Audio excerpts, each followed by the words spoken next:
I've got very bad news about grief. Well, what will initially sound like bad news, and that is grief never really goes away. You just learn how to live with it. Grief is when you lose something that you can't ever get back. And an example of the kind of grief that we never really lose is losing a loved one. I talked about it in the previous episode, how I lost my Uncle Jeffrey, who was one of the most important people in my life. He came into my life at a time where I was completely lost. Obviously I've known my uncle my whole life, but he was just like an uncle that was around at family functions. But in my late teenage years, when I was really struggling and I felt like I didn't belong anywhere in the world, Jeffrey, who's just like me, or I guess more accurately stated, I'm just like him. He helped me feel like I was tethered to my family, to this world. He helped me feel like I belonged. And then when I lost him, I'll never get over that. I'm not over it now. And that happened, 8 years ago. And you just learn to live with the grief. And part of the way we do that is by rebuilding. Part of the way we do that is by rebuilding life. And we're going to talk about that journey because now what's going on in Los Angeles, there's actually like a tangible rebuilding that needs to happen. It's an important part of this process, and we're going to get into it here today. So welcome back to the Aha Moments, where every day I share the lessons I've learned in my work as a psychotherapist and in my life to inspire you to live your very best life. Of course, I'm your host, Elliott Connie. When I lost my uncle, I was aware like I have to rebuild my world without him being physically here.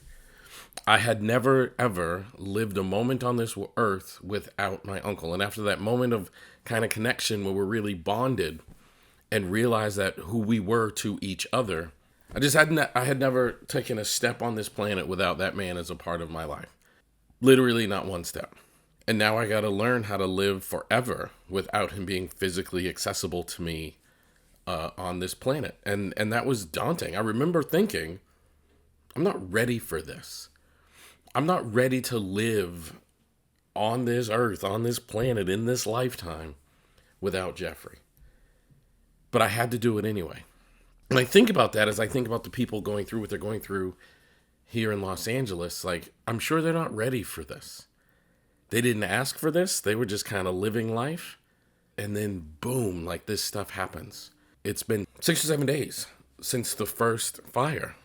And some people in that time have literally lost everything. Loved ones, all of their earthly possessions. They literally have to start over. And they didn't ask for this. I know they're not ready. But they're capable. I know they can do it. And you find strength when you focus on your capabilities and not what you lost.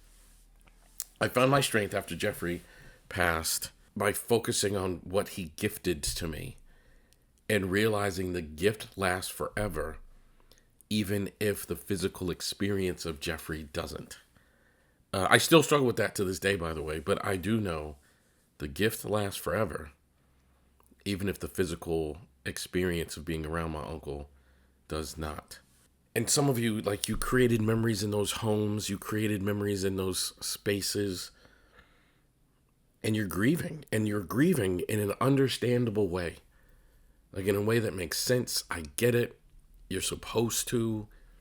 This is like the true, genuine, real experience. But I know you're strong enough to carry on. Because you've carried on in every other hard thing and every other moment that you've had up until this point. And this might be the toughest for sure. Wouldn't doubt that. This might be the hardest. But you're ready. You can do it. Even when you think you can't, you can.